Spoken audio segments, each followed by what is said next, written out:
Ini dua-duanya. Mepet ya, mepet. Mic-nya. Iya, mepet. Isunya kisah. Ini, duduk.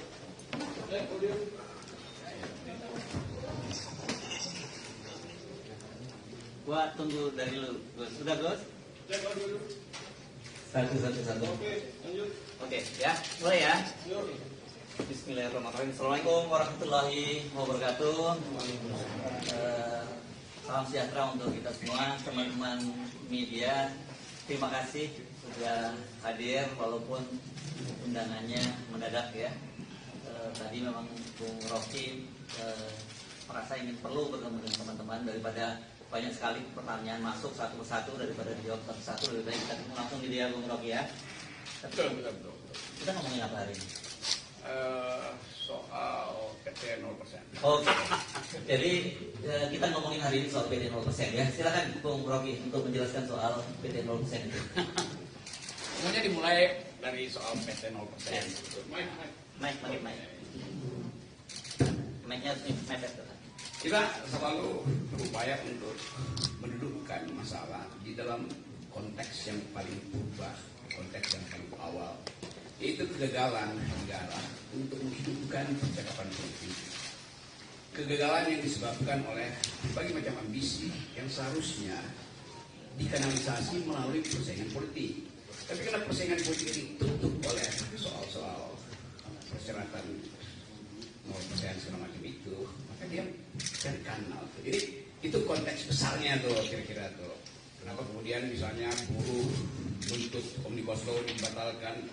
Kenapa masyarakat adat tetap bergerak untuk mempertahankan hak lain mereka? Ini semua karena tidak ada kejelasan regulasi. Tapi itu saya jadikan aja sebagai patokan kalau kita bicara.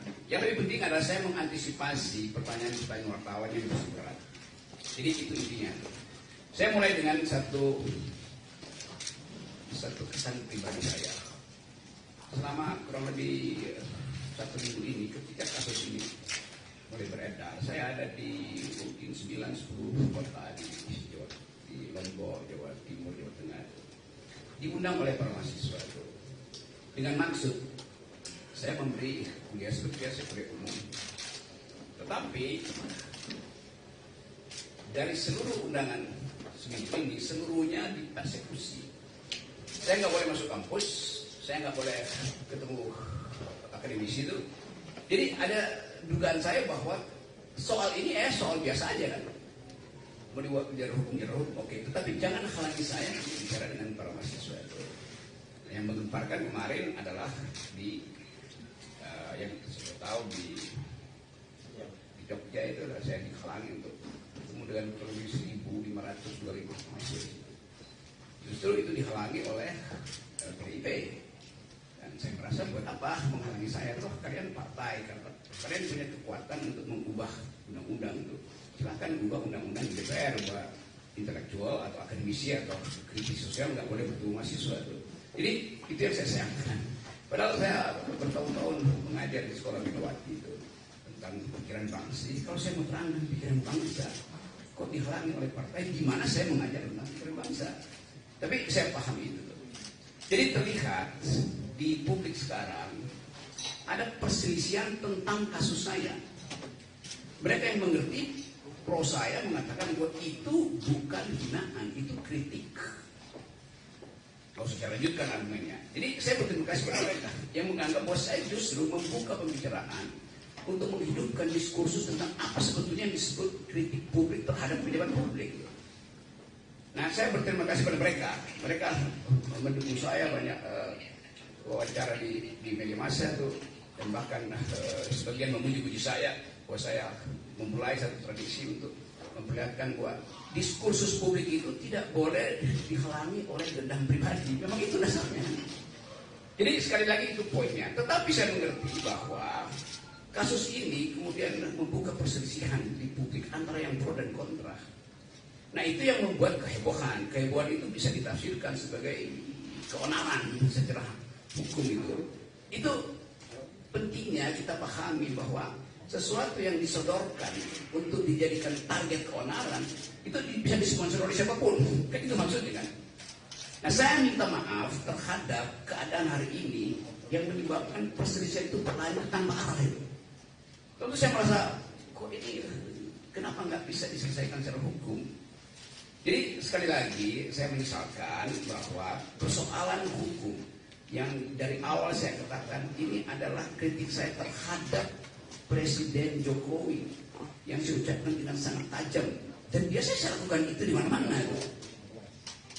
Saya tidak mengkritik atau menghina Jokowi sebagai individu, tidak. Karena ada urusan saya dengan Pak Jokowi. Karena itu saya kira Pak Jokowi juga mengerti itu yang menyebabkan Pak Jokowi tidak mau melaporkan saya. Kan Pak Jokowi mengerti bahwa yang saya ucapkan itu adalah kritik terhadap kedudukan publik dia, jabatan publik dia. Poinnya di situ dulu. Jadi bab pertama saya mau terangkan bahwa di dalam demokrasi persaingan pikiran itu dilegalkan, bahkan dianjurkan, supaya kita bisa menapis mana yang disembunyikan, mana yang sebetulnya genuine, mana yang sebetulnya palsu. Nah kita di sini belum sampai di sini. Jadi saya paham bahwa kemarahan sebagian pihak itu karena belum bisa membedakan mana kritik publik dan mana dendam pribadi. Saya tidak punya dendam apa-apa dengan Pak Jokowi. Bahkan saya sudah berkali-kali katakan bahwa anaknya Pak Jokowi bertemu dengan saya, dia minta kritik, saya kasih kritik itu. Pak Jokowi mantu saya diundang, bahkan undangan VIP, tapi saya bisa datang. Jadi nggak ada soal di situ. Sekarang pertanyaannya, kok kenapa jadi soal? Artinya ada yang ingin dia bermain di air keruh. Tapi saya mengerti tahun politik pasti ada sifat semacam itu, mengambil keuntungan dari program ini. Bagian kedua saya mau terangkan khusus terhadap mereka yang salah mengerti apa yang saya ucapkan di forum buruh itu.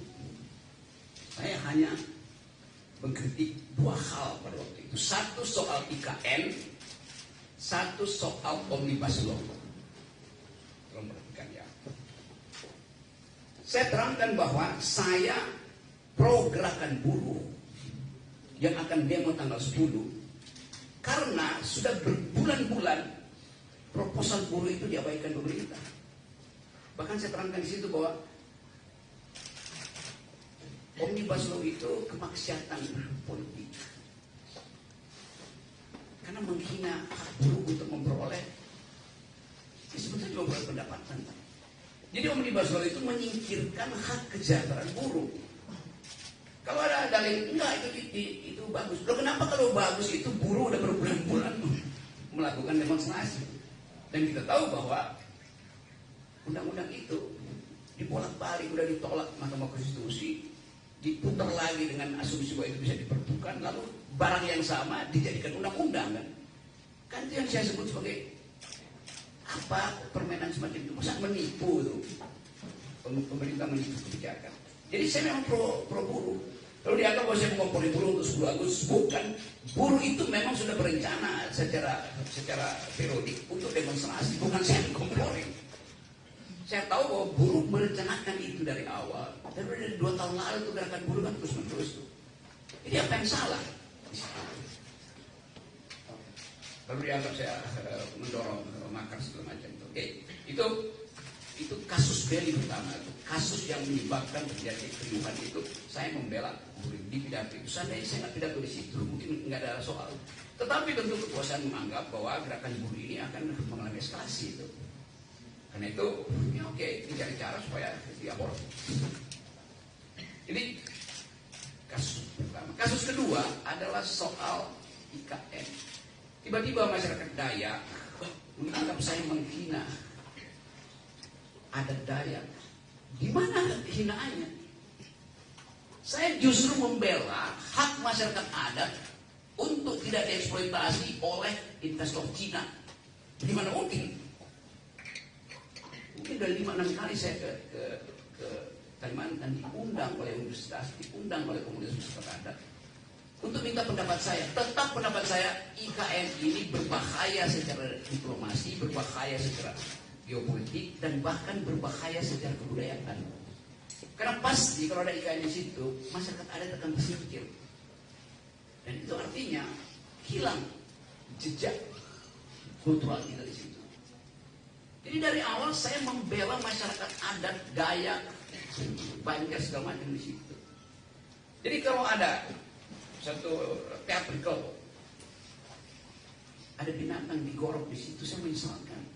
Siapa yang provokasi teman-teman Dayak saya yang pernah berkali-kali mengundang saya? Itu soalnya tuh. Jadi soal-soal semacam ini yang mau saya ucapkan untuk menerangkan bahwa saya mencintai bumi Kalimantan karena saya bertahan, jangan itu dijual. Pada waktu itu 2 hari sebelumnya kan beritanya Pak Jokowi pergi ke Cina untuk minta investor asing tanam. Bahkan kira-kira Pak Jokowi bilang, udah saya kasih konsesi 180 tahun, Anda tolong buatkan kami ibu kota. Bagaimana mungkin? Itu ya presiden menjual negara. Kenapa mesti presiden? Memang faktanya presiden berupaya menjual negara, menjual lahan di Kalimantan itu jadi KLIKM. Dia udah jual ke negara-negara Arab, nggak bisa, jual ke Kanada nggak bisa, sekarang jual ke Cina. Jadi poin saya di dalam soal itu adalah saya tetap tidak ingin IKN itu dijalankan, apalagi dalam soal perjanjian. Buat tadinya IKN itu adalah bisnis, oke, itu nggak ada pajak saya di situ tuh.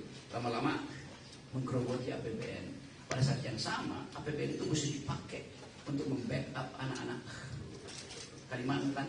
Harusnya pendidikannya mereka lebih tinggi, stunting tidak terjadi di situ. Kan saya lakukan pembelaan pada masyarakat adat di situ. Oke, demikian juga di tempat lain, di mungkin NTT, NTB itu di Papua ada orang yang tiba merasa bahwa ya saya minta maaf karena saya menyebabkan kalian berselisih. Nanti diterangkan apakah perselisihan itu saya yang picu. Bukankah ada forum untuk menyelesaikan perselisihan? Kenapa mesti pakai kekerasan misalnya? Tapi saya menangkap itu bahwa kemarahan itu memang harus diucapkan pertama kali. Dan itu yang membuat saya tetap akan mengatakan bahwa saya akan terus mengambil risiko untuk menjadi pendidik demokrasi dengan segala macam akibat. Itu soalnya. Yang lain, saya tahu di kepala saudara ingin tanya soal Pak Muldoko. Saya jawab aja. Nanti pertanyaannya sudah bikin sendiri. Kekagetan saya kemudian, atau kecurigaan saya bahwa ada pengkondisian di publik akhirnya secara metodologis saya hubungkan dengan pernyataan Pak Muldoko. Dia marah juga tuh. Saya akan pasang badan. Tentu. Jadi saya bertanya, Pak Muldoko ini relawan statusnya juga. Karena bahasanya sama, kami pasang badan. Karena Pak Muldoko itu pejabat publik yang mestinya dengan dingin mengatakan bahwa oke, ada problem, mari kita selesaikan secara argumen atau secara hukum. Pasang badan artinya itu bukan bahasa dasar dari seorang pejabat publik. Kayak preman itu pasang badan itu. Padahal ini pikiran saya yang saya kritik dengan cara yang sangat tajam, dengan bahasa yang saya pilih tajam. Tapi tidak diarahkan pada pribadi Presiden Jokowi, tapi pada lembaga publik, itu kabinet bahkan yang di dalamnya ada Pak Muldoko. Jadi kita gagal untuk membawa bangsa ini pada percakapan intelektual. Itu dasarnya. Rocky Gerung kan intelektual, kan mau pakai bahasa begituan. Iya, di kampus saya pakai bahasa akademis. Tetapi dalam kritik kebijakan, saya mesti pakai bahasa yang bisa dimengerti oleh orang yang berkali-kali diterangkan gak paham-paham juga. Berkali-kali guru minta di review itu gak ada dipahami. Berkali-kali masyarakat akademis mengatakan IKN itu salah secara konstruksi hukumnya, karena mestinya minta izin dulu pada masyarakat adat. Pernah nggak Jokowi minta izin pada masyarakat adat? Tidak. Apa itu bentuk minta izinnya? AMDAL. AMDAL itu adalah hak masyarakat adat untuk mengiyakan atau tidak mengiyakan proposal publik. Pak Jokowi sudah putuskan duluan, baru diminta pembenaran secara masyarakat adat, secara AMDAL. Kan itu cara berpikir yang kacau. Jadi saya nggak ada dendam pada Muldoko, pada Pak Jokowi. Saya menganggap bahwa kebijakan mereka harus dievaluasi. Kenapa saya ambil posisi itu? Karena partai-partai politik tidak ada yang bersuara tentang itu. LSM bersuara, publik internasional bersuara. Jadi itu dasarnya. Sekarang saya bisa duga bahwa kasus ini akan berlanjut menjadi kasus hukum. Oke, saya terima. Jadi poin saya adalah sekali lagi saya garis bawahi, saya minta maaf karena peristiwa itu membuat perselisihan ini makin menjadi-jadi itu. Itu intinya. Dan tentu ini berbahaya di dalam tahun-tahun. Kenapa? Karena di belakang kasus ini berbagai macam kepentingan ngincar untuk mengeksploitasi. Tapi saya tidak akan berhenti menjadi mengkritik. Itu dasarnya tuh. Jadi sekali lagi, mari kita, saya anggap aja bahwa oke, selesaikan aja kasus ini. Karena rumah saya di Sentul itu diintai, WA grup saya dimaki-maki, ya kalau itu biasalah, saya anggap ya kadang-kadang itu apa namanya akun abal-abal. Udah lihat rok tuh, gua mau gorok tuh sama seperti itu.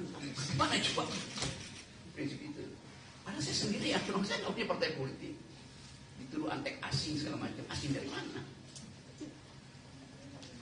Jadi segala hal kemudian disodorkan di situ dan peristiwa ini tensi politiknya atau political tone-nya itu makin lama makin terlihat. Jadi dasarnya itu dari keinginan saya untuk bersahabat dengan teman-teman di Papua, teman-teman di Dayak, di NTT, di Tangerang segala macam yang lagi marah. Oke, saya terima kemarahan itu, saya minta maaf karena saya membuat kalian itu marah. Tetapi sebagai orang yang bertahun-tahun berupaya untuk menghidupkan demokrasi, saya mesti terangkan latar belakangnya. Jadi mohon dimengerti. Bagi mereka yang sudah mengerti, terima kasih.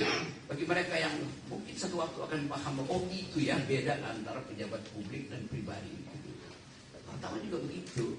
Tidak ada yang secara persis membuat distintif, perbedaan distintif antara pejabat publik dan individu yang menjabat jabatan itu. Beberapa waktu lalu di Jogja ada pertanyaan, kenapa Pak Rocky menghina keluarga Pak Jokowi? Bagaimana mungkin wartawan ada cara berpikir begitu? Artinya dia nggak tahu kasusnya dan dia nggak tahu konsepnya. Tuh. Itu juga nambah kegaduhan.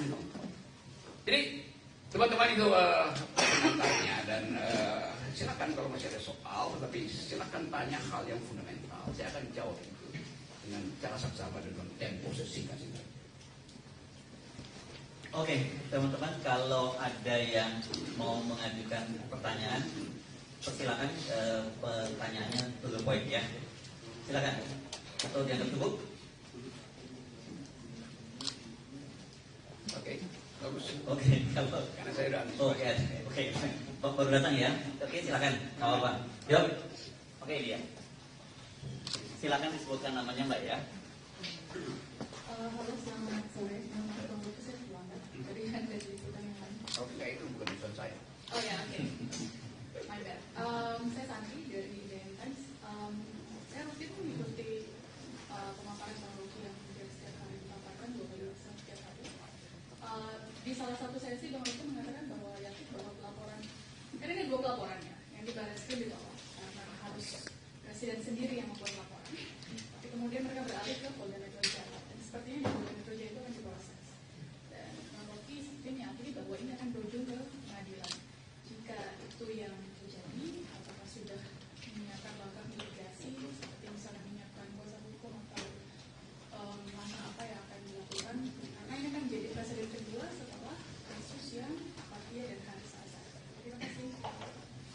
Yang nggak bisa jawab sendiri lah itu kan pertanyaan standar. Apa sih jawab? Nggak perlu jawab ya. Iya kan, apakah dia mulai dengan saya yakin dia, Anda sendiri udah anggap saya yakin tuh akan masuk proses pengadilan.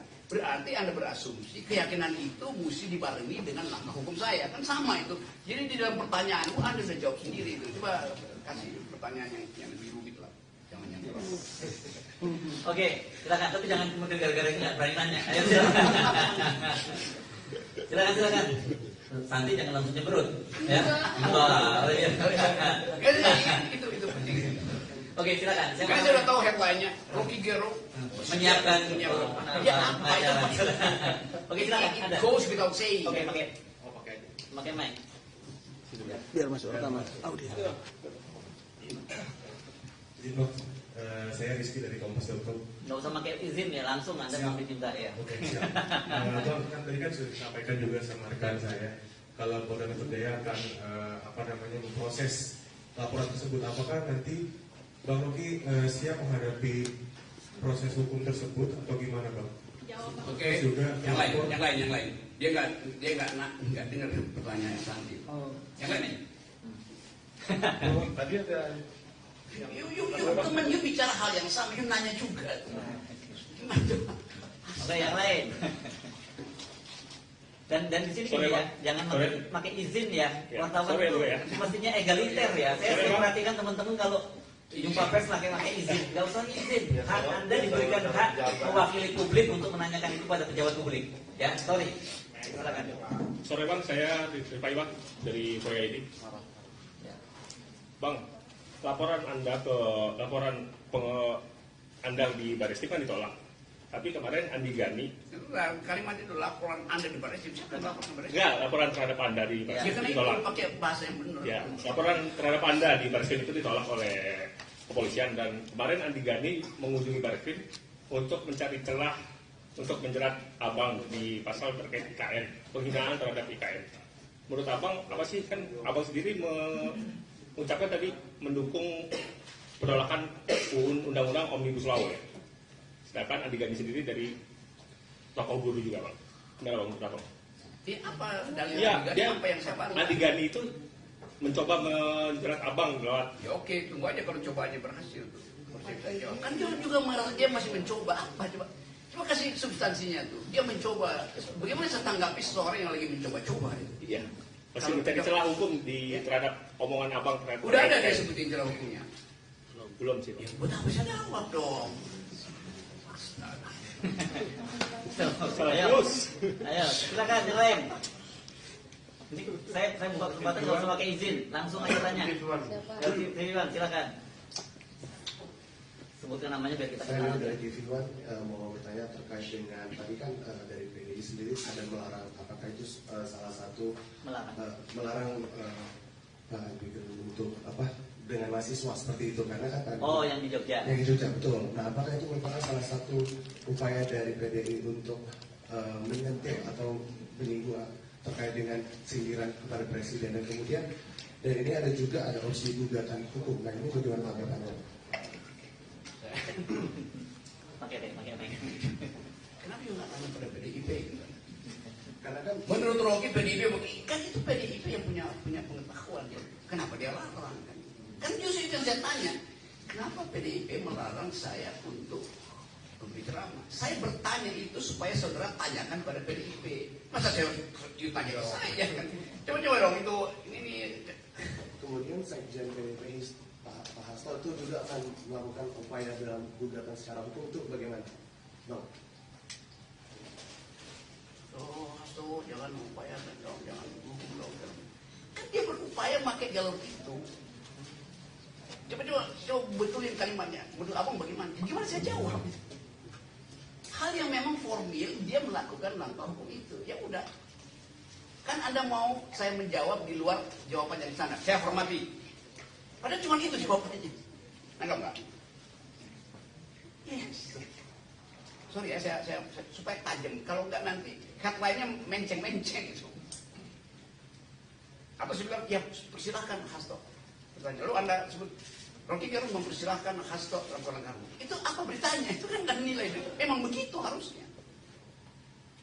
Kan pertanyaan jurnalistik itu harus menimbulkan pertanyaan baru supaya berkembang pertanyaan. Kalau sudah ditutup di situ ya, ini sorry saya kasih kuliah tentang journalism scrutinizing. Coba tanya yang lain. Itu kan mudah. Karena itu saya tadi bilang di awal, saya mengantisipasi semua pertanyaan teman-teman. Nah, karena itu saya terangkan aja. Kan yang jadi isu selalu itu hinaan atau kritikan itu. Banyak orang menganggap itu kritikan. Oh, terima kasih kalau mereka anggap begitu. Ada yang bilang itu hinaan. Oke, Anda berhak bilang itu. Tapi ucapkan aja itu di dalam bentuk yang sama kan. Bukan dengan pamerkan kekerasan, itu udah benar itu. Karena saya tidak memainkan kekerasan.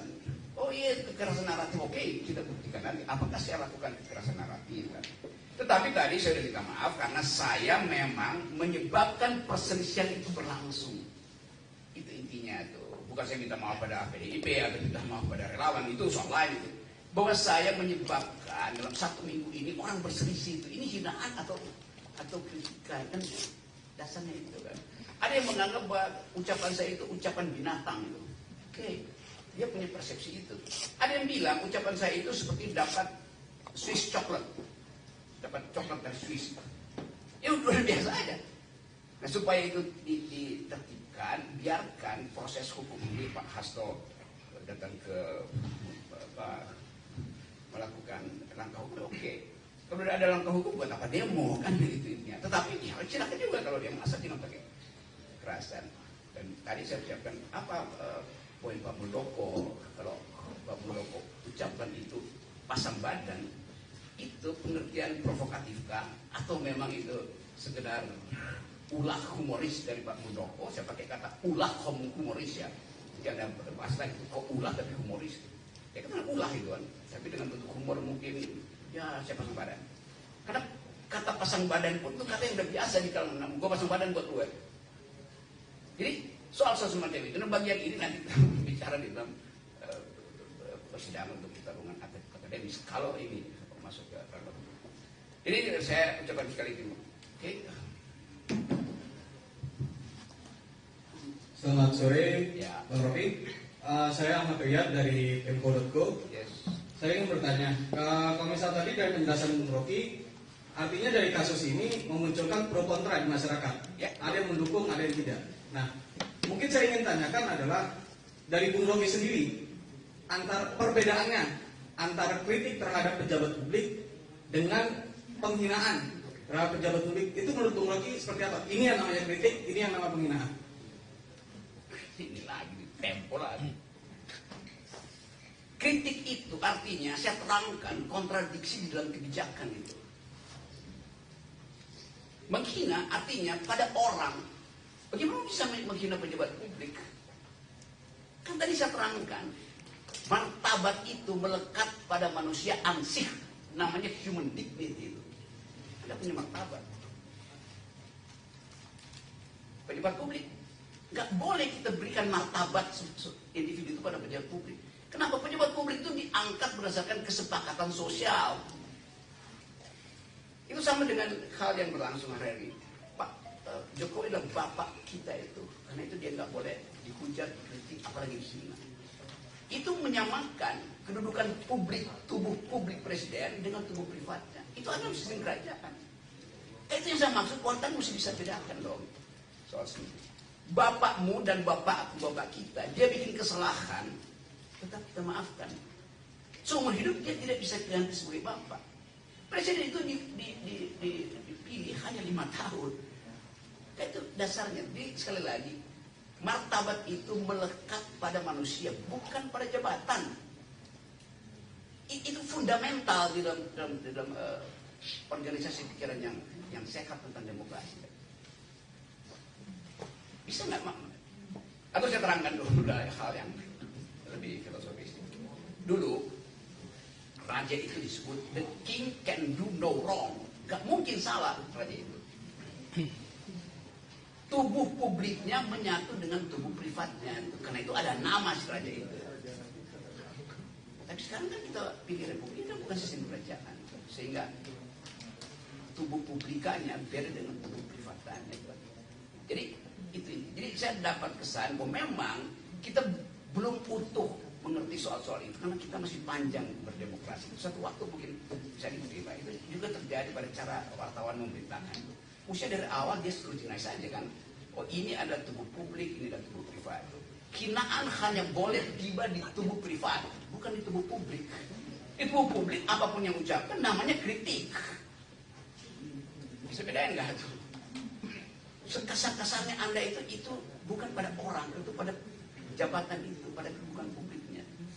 Ukurannya cuma satu, Anda boleh maki segala macam pejabat publik, kecuali ujung hidungnya Anda sentuh, maka Anda sentuh tubuh privatnya. Otonomi tubuhnya terganggu itu. Hanya itu. Anda sentuh dengan ucapan dengan jarak 0,1 mm, tidak ada soal. Tetapi itu masih jauh dari pengertian kita, tuh hal yang masih berlaku. Mungkin 5-10 tahun lagi baru kita paham bahwa oke, itu dia pejabat publik, dan pejabat publik juga mengerti bahwa dia jadi pejabat publik, maka dia mesti siap sedia untuk dikritik, bahkan dicaci maki. Kenapa? Karena kita gaji dia, itu soalnya kan. Sama seperti selebritis marah-marah kalau dikritik. Loh, Anda dapat keuntungan dan kedudukan Anda sebagai public figure. Oleh karena itu, di balik keagungan Anda juga akan dicaci. Itu konsekuensi dari selebritis. Melapor kemana? Nggak bisa selebritis melapor. Udah itu dalilnya. Kalau nggak mau tampil ke publik, ya udah jangan jadi selebritis kan. Kan itu dasarnya. Jadi teman-teman sekalian, ya, sekalian kita belajar sama-sama itu supaya saya inginkan ada keheningan lagi dan kita bikin refleksi. Apakah kasus ini bisa jadi pelajaran bahwa kita memang belum cukup mampu mencerna nilai-nilai demokrasi. Dan dulu satu filsuf yang pemikir demokrasi, Jean-Jacques Rousseau, satu waktu dia ditanya sama wartawan tuh, apa penyebab Roma itu yang demokratis hancur? Kata Jean-Jacques Rousseau, kebebasan itu atau demokrasi itu seperti buah. Dia bagus buat pencernaan, tapi hanya lambung yang sehat yang mampu mencernanya. Nah, lambung kita itu nggak sehat semua, sehingga gagal cerna marah gitu. Nggak salah cerna. Padahal salah sendiri kenapa lambungnya nggak sehat. Oke, tadi saya Mbak ini. Tadi mic-nya di mana? Nah, tolong bantu ya. Nanti izin saya dari Kalau usah pakai izin deh ya. Ketanya aja. biasa. Saya dari kompas.com. Saya tertarik sama pernyataan Bang Rocky yang bilang harusnya Muldoko jangan bilang pasang badan karena kayak preman gitu. Kalau menurut Bang Rocky harusnya Muldoko merespon seperti apa sih yang sebagai dengan status beliau sebagai pejabat presiden? Iya, respon aja seperti Pak Mahfud MD yang penuh diplomasi. Gue tidak kena laporan nih, tapi ini kan ada duit lain yang bisa dipasangkan itu. Saya tahu cara berpikir Pak Mahfud. Dari Pak Muldoko kan dia KSP itu, yang orang akan nilai kenapa bahasa tubuhnya itu seperti imperatif, menekan itu dan itu intinya. Jadi satu waktu juga orang akan bertanyakan tuh, itu Pak Muldoko kan, oh itu sikap saya tuh karena saya ada prajurit tuh. Nggak bisa begitu. Karena dia bukan lagi ada di dalam lingkungan militer, dia ada dalam lingkungan sipil KSP. Saya sebagai prajurit saya bisa dor, ya nggak bisa gitu. Sudah selesai itu periode itu kan. Jadi kita perlu juga teman-teman juga harus berani tegur Pak Muldoko. Saya mau menegur secara publik dan saya kira Pak Muldoko harus jawab itu tuh. Karena orang takut berarti nggak boleh pejabat militer masuk ke wilayah publik karena yang tanyakan sama. Justru kita ingin ada yang disebut civilian value. Jadi bukan the supremacy of the civilian, tapi the supremacy of civilian value. Yang supreme itu bukan orang-orang sipil, tapi nilai sipilnya yang harus supreme. Bahasa tubuh mantan militer harus tiba di situ. Lihat Pak Prabowo, bahasa tubuhnya udah bahasa sipil betul, bercanda segala macam. AHY juga mulai mampu untuk mengucapkan itu. Pak Gatot Nurmantio mau jadi pejabat belum berhenti itu bahasanya udah betul-betul tubuhnya bahkan tubuh sipil tuh. Karena sering bergaul dengan saya. Sebagai orang sipil. Tadi mau tambah lagi ya? Silakan. Izin. Enggak, jangan pakai izin. Bang Rocky kan tadi bilang kalau misalkan Pak Muldoko bilang pasang badan sama aja kayak relawan gitu. Berarti apa maksudnya Bang Rocky itu kalau misalkan Pak Muldoko itu tidak seperti KSP tapi malah jadi kayak salah relawan gitu, dengan dia respon seperti itu. Benar kan ya? Benar. Relawan itu berhak pasang badan karena rasa cintanya pada Presiden Jokowi kan. Kan kita nggak bisa bedain mental relawan itu mental yang mencintai karena menginginkan Jokowi jangan diganggu, atau memang ya udah secara personal karena bergaul dengan Presiden maka dia going native. Oh, going native. Salah pulang dari terima. Going native artinya larut di dalam kesukaan secara personal. Nah itu saya hargai. Walaupun orang menganggap ya kan dia udah relawan, kenapa lo masih? Iya, kita tahu relawan pasti pasang badan karena kecintaan personalnya kan. Kan Pak Muldoko kan pejabat publik tuh, masa sama pasang badan juga. Jadi istilah itu juga istilah yang ya kalau dibilang tidak tepat, memang tidak tepat. Pak Muldoko menganggap Pak Muldoko bias terhadap Jokowi jadi nggak. Saya tahu ini akan Yoyo bikin sebagai cerita gitu lah. Oke. Masih ada tanya saya, please gini ya, sekalian saya sharing ya. Kenapa sejak tadi saya ngomong jangan pakai izin deh, gitu ya. Saya sering mengamati nih teman-teman. Saya ini wartawan ya, teman-teman mungkin kebetulan lebih lama aja dari Anda sebagai wartawan, dan saya tahu wartawan itu harusnya egaliter ya, karena Anda itu hadir mewakili kepentingan publik. Jadi saya perhatiin kalau dalam jumpa pers banyak izin Pak, loh, jadi Anda udah jadi apa ya, itu subordinat dari narasumber, nggak boleh wartawan dari subordinat dari narasumber. Mohon maaf ini share saja ya. Saya bukan menggurui teman-teman, karena saya cuma menang tua saja. Mungkin teman-teman lebih hebat dari saya gitu, tapi saya terganggu dengan sikap-sikap teman-teman yang setiap kali mengajukan pertanyaan mengajukan izin. Anda diberi oleh undang-undang, Anda diberi kewenangan untuk mewakili kepentingan publik, bertanya kepada pejabat-pejabat publik, dan posisi Anda itu egaliter. Gitu, ya, makanya nggak ada beliau di dalam tulisannya, nggak ada yang nulis beliau gitu ya. Karena memang posisinya Anda itu egaliter. Silakan kepada apalagi Pak Umur Reki aja pakai izin gitu ya. Silakan lanjutkan, jangan pakai izin ya. Tak apa-apa, lanjutin aja. Ada.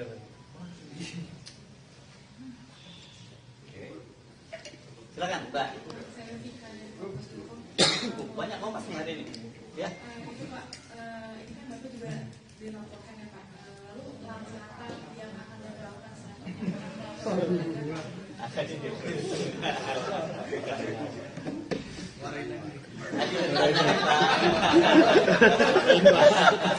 Kenapa standar? Semuanya kompas lagi. Kok bisa standar cara bertanya itu? Sama dari kompas juga. Saya jawab, saya akan ambil langkah 1000 untuk kabur. Mau ditulis nggak coba? Itu nggak masuk akal tuh. Ini pertanyaan pun jangan standar deh itu. Udah minta izin standar pula pertanyaan. Aku nyoba kali kedua deh.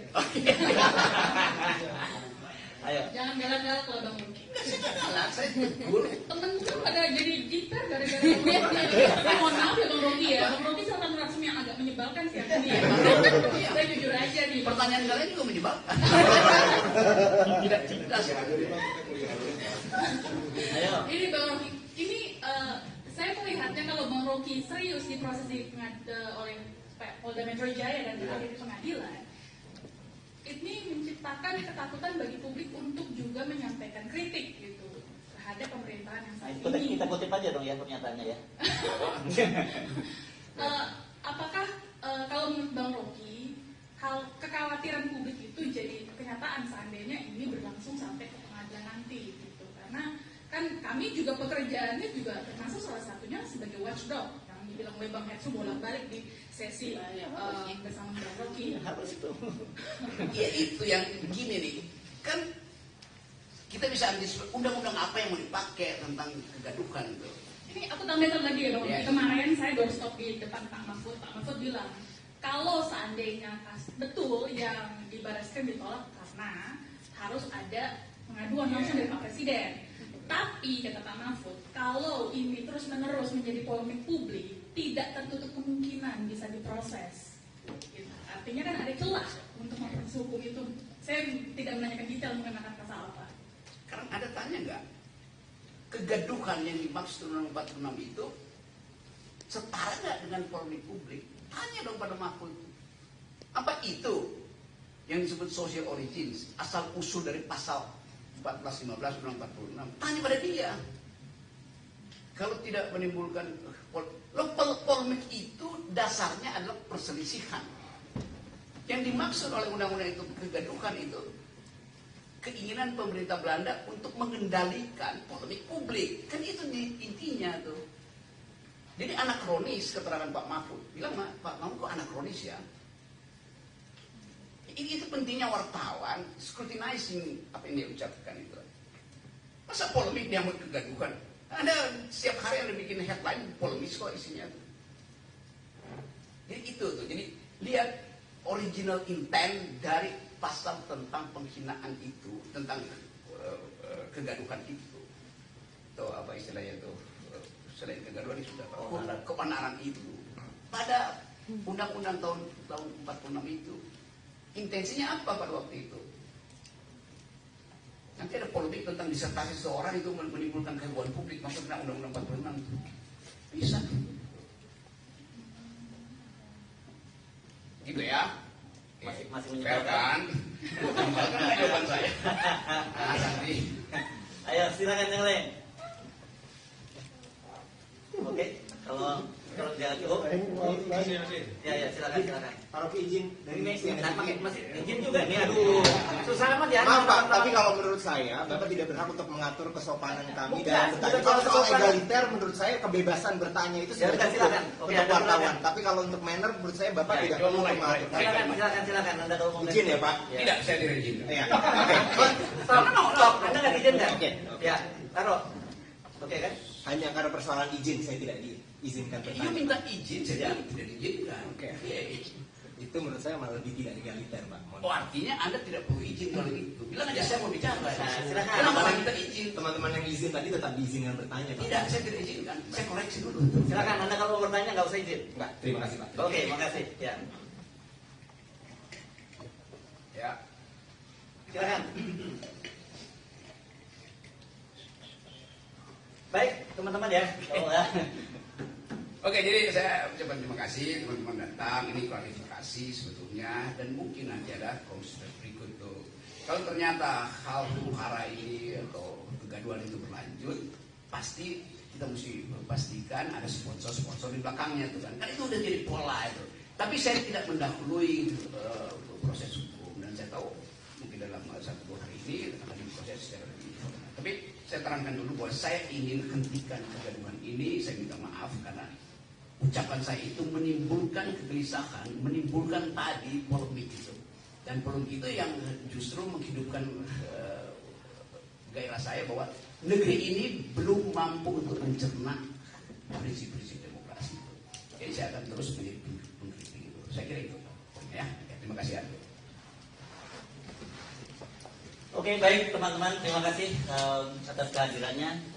Ini untuk sopan santun saya tentu akan mohon maaf kalau ada beberapa hal yang tidak berkenan dalam pertemuan ini.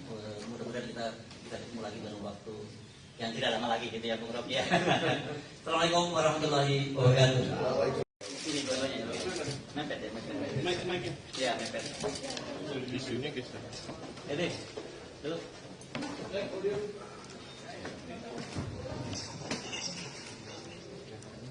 Gua tunggu dari lu. Sudah, Gus? Satu. Oke, ya. Mulai ya. Bismillahirrahmanirrahim. Assalamualaikum warahmatullahi wabarakatuh. Salam sejahtera untuk kita semua, teman-teman media.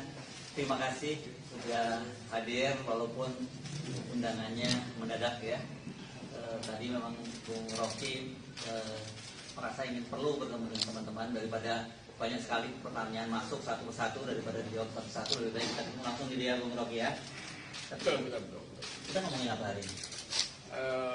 Soal PT 0%. Oke. Jadi kita ngomongin hari ini soal PT 0% ya. Silakan Bung Rocky untuk menjelaskan soal PT 0% itu. Semuanya dimulai dari soal PT 0%. Mike. Mic-nya harus mepet. Kita selalu berupaya untuk mendudukkan masalah di dalam konteks yang paling purba, konteks yang paling awal, yaitu kegagalan negara untuk menghidupkan percakapan politik. Kegagalan yang disebabkan oleh berbagai macam ambisi yang seharusnya dikanalisasi melalui persaingan politik. Tapi karena persaingan politik ditutup oleh soal-soal persyaratan 0% segala macam itu, maka dia cari kanal. Jadi itu konteks besarnya tuh kira-kira tuh. Kenapa kemudian misalnya buruh menuntut Omnibus Law dibatalkan? Kenapa masyarakat adat tetap bergerak untuk mempertahankan hak rakyat mereka? Ini semua karena tidak ada kejelasan regulasi. Tapi itu saya jadikan aja sebagai patokan kalau kita bicara. Yang lebih penting adalah saya mengantisipasi pertanyaan-pertanyaan wartawan yang lebih berat. Jadi itu intinya. Saya mulai dengan satu kesan pribadi saya. Selama kurang lebih 1 minggu ini, ketika kasus ini mulai beredar, saya ada di mungkin 9-10 kota di Lombok, Jawa Timur, Jawa Tengah, diundang oleh para mahasiswa itu dengan maksud saya memberi kuliah seperti biasa kuliah umum. Tetapi dari seluruh undangan seminggu ini, seluruhnya dipersekusi. Saya nggak boleh masuk kampus, saya nggak boleh ketemu akademisi itu. Jadi ada dugaan saya bahwa soal ini soal biasa aja kan.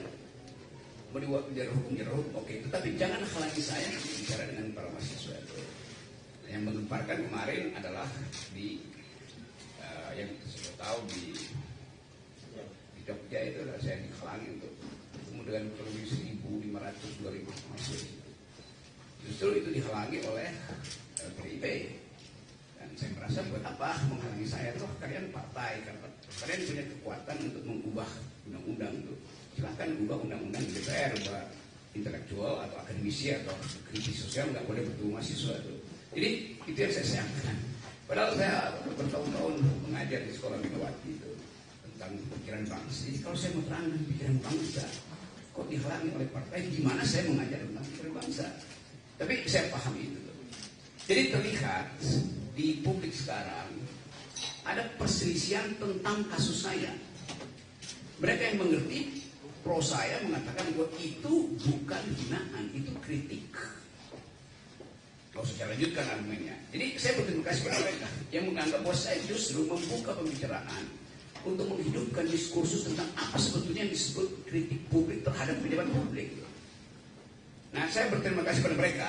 Mereka mendukung saya banyak wawancara di media massa tuh, dan bahkan sebagian memuji-puji saya bahwa saya memulai satu tradisi untuk memperlihatkan bahwa diskursus publik itu tidak boleh dihalangi oleh dendam pribadi. Memang itu dasarnya.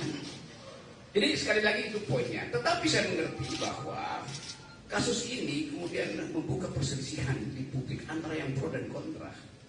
Nah itu yang membuat kehebohan. Kehebohan itu bisa ditafsirkan sebagai keonaran secara hukum itu. Itu pentingnya kita pahami bahwa sesuatu yang disodorkan untuk dijadikan target keonaran itu bisa disponsor oleh siapapun. Kan itu maksudnya kan. Nah saya minta maaf terhadap keadaan hari ini yang menyebabkan perselisihan itu berlanjut tanpa arah itu. Tentu saya merasa kok ini kenapa nggak bisa diselesaikan secara hukum. Jadi sekali lagi saya menyesalkan bahwa persoalan hukum yang dari awal saya katakan ini adalah kritik saya terhadap Presiden Jokowi yang saya ucapkan dengan sangat tajam, dan biasa saya lakukan itu di mana-mana. Saya tidak mengkritik atau menghina Jokowi sebagai individu, tidak. Karena ada urusan saya dengan Pak Jokowi. Karena itu saya kira Pak Jokowi juga mengerti. Itu yang menyebabkan Pak Jokowi tidak mau melaporkan saya. Kan Pak Jokowi mengerti bahwa yang saya ucapkan itu adalah kritik terhadap kedudukan publik dia, jabatan publik dia. Poinnya di situ dulu. Jadi bab pertama saya mau terangkan bahwa di dalam demokrasi persaingan pikiran itu dilegalkan, bahkan dianjurkan supaya kita bisa menapis mana yang disembunyikan, mana yang sebetulnya genuine, mana yang sebetulnya palsu. Nah kita di sini belum sampai di sini. Jadi saya paham bahwa kemarahan sebagian pihak itu karena belum bisa membedakan mana kritik publik dan mana dendam pribadi. Saya tidak punya dendam apa-apa dengan Pak Jokowi. Bahkan saya sudah berkali-kali katakan bahwa anaknya Pak Jokowi bertemu dengan saya, dia minta kritik, saya kasih kritik. Pak Jokowi mantu, saya diundang bahkan undangan VIP, tapi saya bisa datang. Jadi nggak ada soal di situ. Sekarang pertanyaannya, kok kenapa jadi soal? Artinya ada yang ingin dia bermain di air keruh. Tapi saya mengerti tahun politik pasti ada sifat semacam itu untuk mengambil keuntungan dari program ini. Bagian kedua saya mau terangkan khusus terhadap mereka yang salah mengerti apa yang saya ucapkan di forum hanya mengkritik dua hal pada waktu itu. Satu soal IKN, satu soal Omnibus Law. Tolong perhatikan ya. Saya terangkan bahwa saya pro gerakan buruh yang akan demo tanggal 10 karena sudah berbulan-bulan proposal buruh itu diabaikan pemerintah. Bahkan saya terangkan di situ bahwa Omnibus Law itu kemaksiatan politik karena menghina hak buruh untuk memperoleh sebetulnya juga pendapatan. Jadi Omnibus Law itu menyingkirkan hak kesejahteraan buruh. Kalau ada dalil enggak itu bagus. Loh, kenapa kalau bagus itu buruh udah berbulan-bulan melakukan demonstrasi? Dan kita tahu bahwa undang-undang itu dibolak-balik, udah ditolak Mahkamah Konstitusi, diputar lagi dengan asumsi bahwa itu bisa diperbukan, lalu barang yang sama dijadikan undang-undang kan? Kan itu yang saya sebut sebagai apa permainan semacam itu, masa menipu itu, pemerintah menipu kebijakan. Jadi saya memang pro buruh. Lalu dianggap bahwa saya mengompori buruh untuk 10 Agustus, bukan. Buruh itu memang sudah berencana secara periodik untuk demonstrasi, bukan saya mengompori. Saya tahu bahwa buruh merencanakan itu dari awal. Tapi dari 2 tahun lalu itu gerakan buruh kan terus-menerus tuh. Jadi apa yang salah? Lalu dianggap saya mendorong makar segala macam itu. Oke, itu kasus very utama, kasus yang menyebabkan terjadi keriuhan itu. Saya membela buruh di pidato itu. Seandainya saya nggak pidato di situ, mungkin nggak ada soal. Tetapi tentu kekuasaan menganggap bahwa gerakan buruh ini akan mengalami eskalasi itu. Karena itu, ya oke, dicari cara supaya diaborti. Jadi kasus pertama. Kasus kedua adalah soal IKN. Tiba-tiba masyarakat Dayak menganggap saya menghina adat Dayak. Di mana hinaannya? Saya justru membela hak masyarakat adat untuk tidak dieksploitasi oleh investor Cina. Gimana mungkin? Mungkin udah 5-6 kali saya ke Kalimantan diundang oleh universitas, diundang oleh komunitas masyarakat adat untuk minta pendapat saya. Tetap pendapat saya, IKN ini berbahaya secara diplomasi, berbahaya secara geopolitik, dan bahkan berbahaya secara kebudayaan. Karena pasti kalau ada IKN di situ, masyarakat adat akan tersingkir. Dan itu artinya hilang jejak kultural kita di situ. Jadi dari awal saya membela masyarakat adat, Dayak, Banjar segala macam di situ. Jadi kalau ada satu teatrikal, ada binatang digorok di situ, saya menyesalkan. Siapa yang provokasi teman-teman Dayak saya yang pernah berkali-kali mengundang saya? Itu soalnya tuh. Jadi soal-soal semacam ini yang mau saya ucapkan untuk menerangkan bahwa saya mencintai bumi Kalimantan karena saya bertahan, jangan itu dijual. Pada waktu itu 2 hari sebelumnya kan beritanya Pak Jokowi pergi ke Cina untuk minta investor asing tanam. Bahkan kira-kira Pak Jokowi bilang, udah saya kasih konsesi 180 tahun, Anda tolong buatkan kami ibu kota. Bagaimana mungkin? Itu ya presiden menjual negara. Kenapa mesti presiden? Memang faktanya presiden berupaya menjual negara, menjual lahan di Kalimantan itu dijadikan IKN. Dia udah jual ke negara-negara Arab, nggak bisa, jual ke Kanada nggak bisa, sekarang jual ke Cina. Jadi poin saya di dalam soal itu adalah saya tetap tidak ingin IKN itu dijalankan, apalagi dalam soal perjanjian. Buat tadinya IKN itu adalah bisnis, oke, itu nggak ada pajak saya di situ tuh. Lama-lama menggerogoti APBN. Pada saat yang sama, APBN itu mesti dipakai untuk membackup anak-anak Kalimantan. Harusnya pendidikan yang mereka lebih tinggi, stunting tidak terjadi di situ. Kan saya lakukan pembelaan pada masyarakat adat di situ. Oke, demikian juga di tempat lain, di mungkin NTT, NTB itu di Papua ada orang yang tiba merasa bahwa ya saya minta maaf karena saya menyebabkan kalian berselisih. Nanti diterangkan apakah perselisihan itu saya yang picu? Bukankah ada forum untuk menyelesaikan perselisihan? Kenapa mesti pakai kekerasan misalnya? Tapi saya menangkap itu, bahwa kemarahan itu memang harus diucapkan pertama kali. Dan itu yang membuat saya tetap akan mengatakan bahwa saya akan terus mengambil risiko untuk menjadi pendidik demokrasi dengan segala macam akibat. Itu soalnya. Yang lain, saya tahu di kepala saudara ingin tanya soal Pak Muldoko. Saya jawab aja. Nanti pertanyaannya sudah bikin sendiri. Ya. Kekagetan saya kemudian, atau kecurigaan saya bahwa ada pengkondisian di publik akhirnya secara metodologis saya hubungkan dengan pernyataan Pak Muldoko. Dia marah juga tuh. Saya akan pasang badan. Tentu.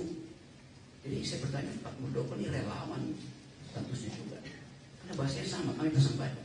Karena Pak Muldoko itu pejabat publik yang mestinya dengan dingin mengatakan bahwa oke, ada problem, mari kita selesaikan secara argumen atau secara hukum. Pasang badan artinya itu bukan bahasa dasar dari seorang pejabat publik. Kayak preman itu pasang badan itu. Padahal ini pikiran saya yang saya kritik dengan cara yang sangat tajam, dengan bahasa yang saya pilih tajam. Tapi tidak diarahkan pada pribadi Presiden Jokowi, tapi pada lembaga publik, itu kabinet bahkan yang di dalamnya ada Pak Muldoko. Jadi kita gagal untuk membawa bangsa ini pada percakapan intelektual. Itu dasarnya. Rocky Gerung kan intelektual, kamu mau bikin bahasa begitu. Iya, di kampus saya pakai bahasa akademis. Tetapi dalam kritik kebijakan, saya mesti pakai bahasa yang bisa dimengerti oleh orang yang berkali-kali diterangkan gak paham-paham juga. Berkali-kali guru minta di review itu gak ada. Berkali-kali masyarakat akademis mengatakan IKN itu salah secara konstruksi hukumnya, karena mestinya minta izin dulu pada masyarakat adat. Pernah nggak Jokowi minta izin pada masyarakat adat? Tidak. Apa itu bentuk minta izinnya? AMDAL. AMDAL itu adalah hak masyarakat adat untuk mengiyakan atau tidak mengiyakan proposal publik. Pak Jokowi sudah putuskan duluan, baru diminta pembenaran secara masyarakat adat, secara AMDAL. Kan itu cara berpikir yang kacau. Jadi saya nggak ada dendam pada Muldoko, pada Pak Jokowi. Saya menganggap bahwa kebijakan mereka harus dievaluasi. Kenapa saya ambil posisi itu? Karena partai-partai politik tidak ada yang bersuara tentang itu. LSM bersuara, publik internasional bersuara. Jadi itu dasarnya tuh, teman-teman. Sekarang saya bisa duga bahwa kasus ini akan berlanjut menjadi kasus hukum. Oke, saya terima. Jadi poin saya adalah, sekali lagi saya garis bawahi, saya minta maaf karena peristiwa itu membuat perselisihan ini makin menjadi-jadi. Itu intinya. Dan tentu ini berbahaya di dalam tahun-tahun. Kenapa? Karena di belakang kasus ini berbagai macam kepentingan ngincar untuk mengeksploitasi. Tapi saya tidak akan berhenti menjadi pengkritik. Itu dasarnya tuh. Jadi sekali lagi, mari saya anggap aja bahwa oke, selesaikan aja kasus ini. Karena rumah saya di Sentul itu diintai, WA grup saya dimaki-maki, ya kalau itu biasalah, saya anggap ya kadang-kadang itu apa namanya, akun abal-abal. Udah lihat rok tuh, gua mau gorok tuh sama seperti itu. Mana coba prinsip itu? Padahal saya sendiri ya, saya nggak punya partai politik. Dituduh antek asing segala macam, asing dari mana? Jadi segala hal kemudian disodorkan di situ, dan peristiwa ini tensi politiknya atau political tone-nya itu makin lama makin terlihat. Jadi dasarnya itu dari keinginan saya untuk bersahabat dengan teman-teman di Papua, teman-teman di Dayak, di NTT, di Tangerang segala macam yang lagi marah. Oke, saya terima kemarahan itu, saya minta maaf karena saya membuat kalian itu marah. Tetapi sebagai orang yang bertahun-tahun berupaya untuk menghidupkan demokrasi, saya mesti terangkan latar belakangnya. Jadi mohon dimengerti. Bagi mereka yang sudah mengerti orang demokrasi, bagi mereka yang mungkin satu waktu akan paham bahwa oh itu ya beda antara pejabat publik dan pribadi. Pertama juga begitu. Tidak ada yang secara persis membuat distinktif, perbedaan distinktif antara pejabat publik dari individu yang menjabat jabatan itu. Beberapa waktu lalu di Jogja ada pertanyaan, kenapa Pak Rocky menghina keluarga Pak Jokowi? Bagaimana mungkin wartawan ada cara berpikir begitu? Artinya dia nggak tahu kasusnya dan dia nggak tahu konsepnya. Itu juga nambah kegaduhan. Jadi teman-teman itu pengantarnya dan silakan kalau masih ada soal, tetapi silakan tanya hal yang fundamental. Saya akan jawab itu dengan cara saksama dan dalam tempo sesingkat. Oke, teman-teman, kalau ada yang mau mengajukan pertanyaan, persilakan pertanyaannya to the point ya. Silakan. Atau dianggap cukup? Oke, bagus. Oke, kalau Karena saya udah Oke, baru datang ya. Oke, silakan. Nggak apa-apa. Jawab. Oke, dia. Silakan disebutkan namanya, Mbak ya. Halo, selamat sore. Nama Rocky saya Selamat. Tadi kan ada liputan yang lain. Rocky itu bukan urusan saya. Oh ya, oke. My bad. Saya Santi dari DN Times.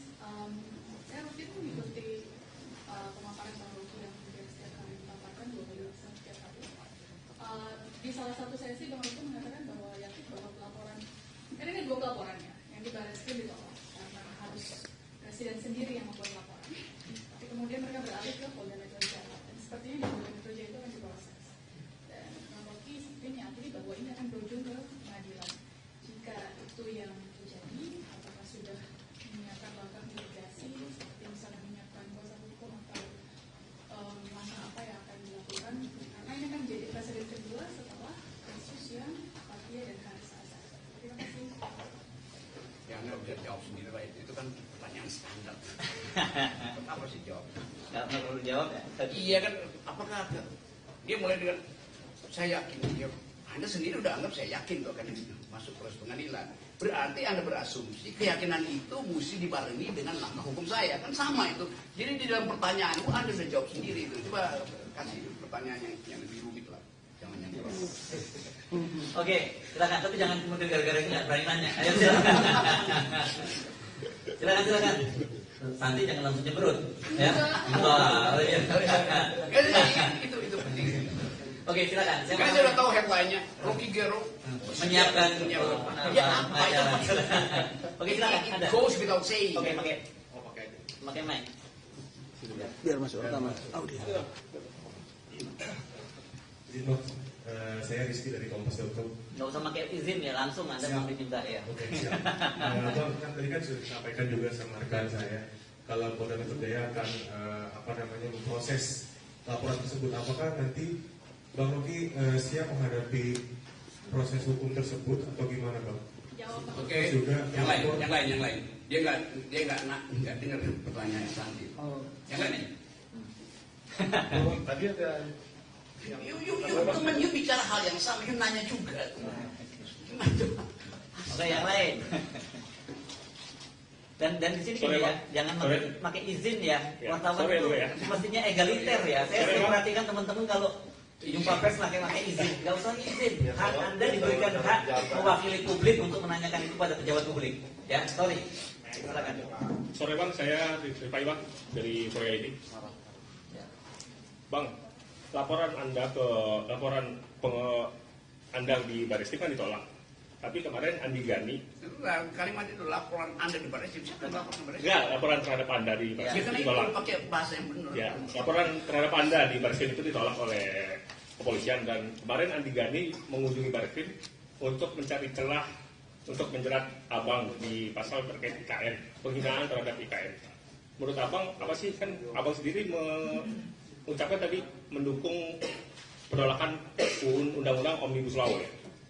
Sedangkan Andi Gani sendiri dari tokoh buruh juga, Bang. Gimana Bang, menurut Abang? Apa dalil Iya, Andi Gani? dia Apa yang saya bantu? Andi Gani itu mencoba menjerat Abang lewat. Ya oke, tunggu aja kalau cobaannya berhasil tuh. Saya jawab. Kan dia juga merasa dia masih mencoba apa coba? Coba kasih substansinya tuh. Dia mencoba. Bagaimana saya tanggapi seseorang yang lagi mencoba-coba? Iya.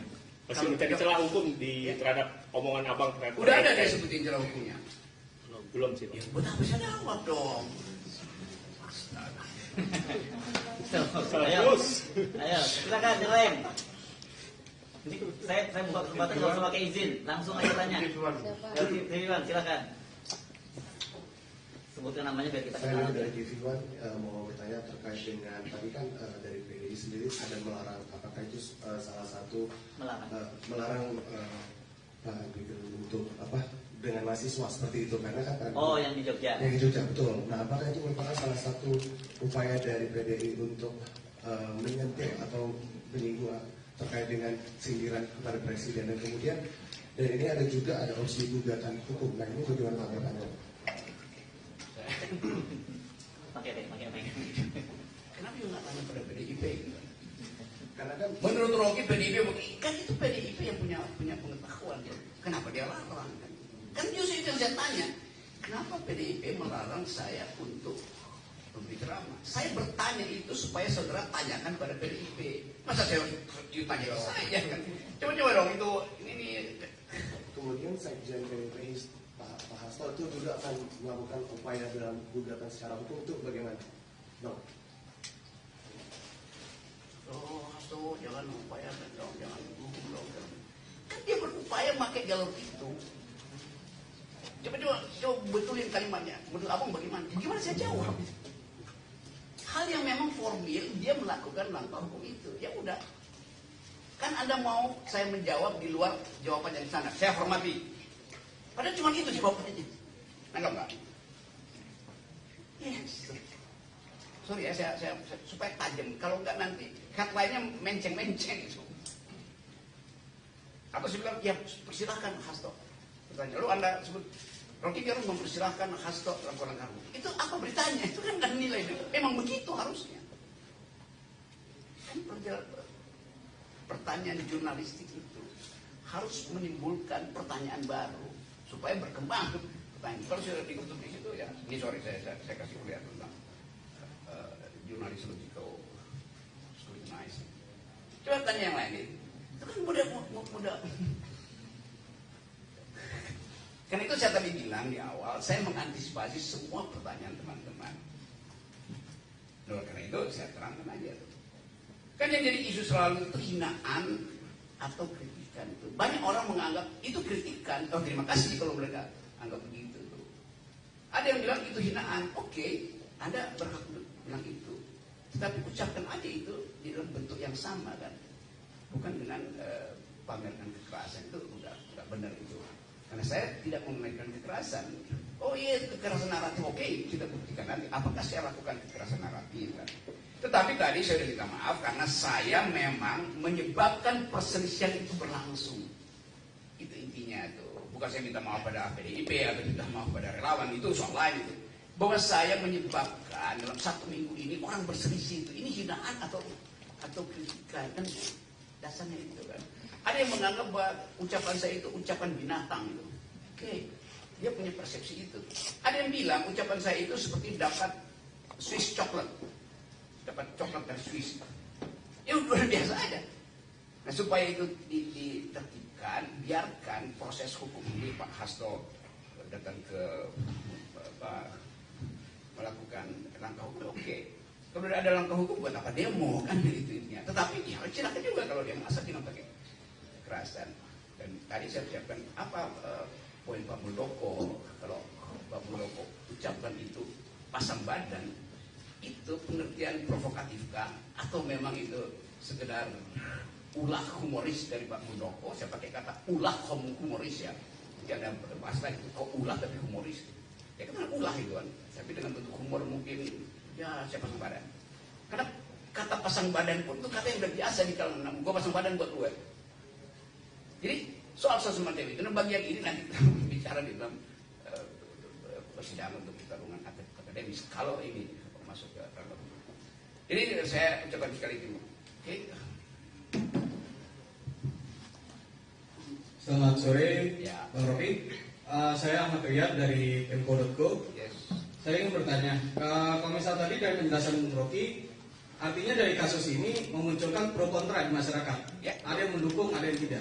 Nah, mungkin saya ingin tanyakan adalah dari Bung Rofi sendiri, perbedaannya antara kritik terhadap pejabat publik dengan penghinaan terhadap pejabat publik, itu menurut Bung Rocky seperti apa? Ini yang namanya kritik, ini yang namanya penghinaan.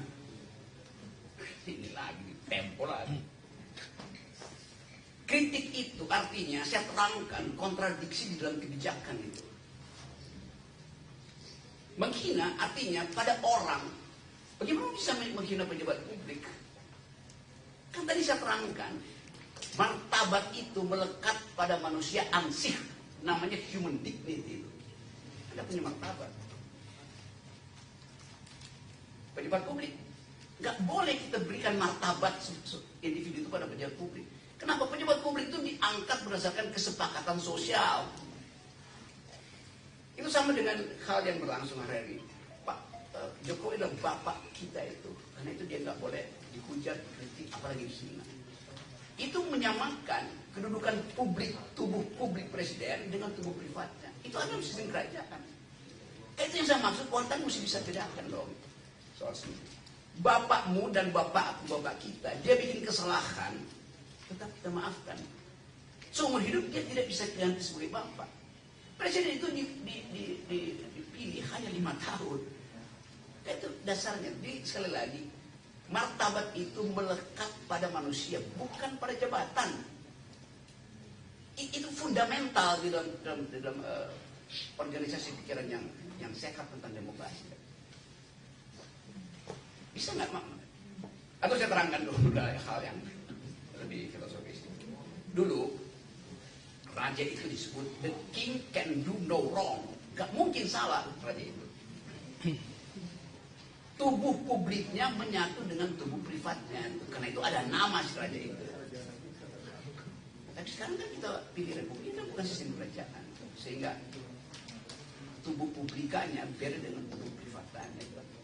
Jadi itu. Jadi saya dapat kesan bahwa memang kita belum utuh mengerti soal-soal itu karena kita masih panjang berdemokrasi. Satu waktu mungkin bisa diterima. Itu juga terjadi pada cara wartawan memberitakan. Usia dari awal dia scrutinize saja kan. Oh ini ada tubuh publik, ini ada tubuh privat. Hinaan hanya boleh tiba di tubuh privat, bukan di tubuh publik. Di tubuh publik apapun yang ucapkan namanya kritik. Bisa bedain nggak tuh?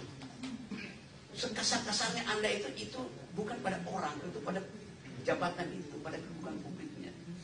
Ukurannya cuma satu, Anda boleh maki segala macam pejabat publik, kecuali ujung hidungnya Anda sentuh, maka Anda sentuh tubuh privatnya. Otonomi tubuhnya terganggu itu. Hanya itu. Anda sentuh dengan ucapan dengan jarak 0,1 mm, tidak ada soal. Tetapi itu masih jauh dari pengertian kita tuh. Hal yang masih berlaku. Mungkin 5-10 tahun lagi baru kita paham bahwa oke, itu dia pejabat publik, dan pejabat publik juga mengerti bahwa dia jadi pejabat publik, maka dia mesti siap sedia untuk dikritik, bahkan dicaci maki. Kenapa? Karena kita gaji dia, itu soalnya kan. Sama seperti selebritis marah-marah kalau dikritik. Loh, Anda dapat keuntungan dan kedudukan Anda sebagai public figure. Oleh karena itu, di balik keagungan Anda juga akan dicaci. Itu konsekuensi dari selebritis. Melapor kemana? Nggak bisa selebritis melapor. Udah itu dalilnya. Kalau nggak mau tampil ke publik, ya udah jangan jadi selebritis kan.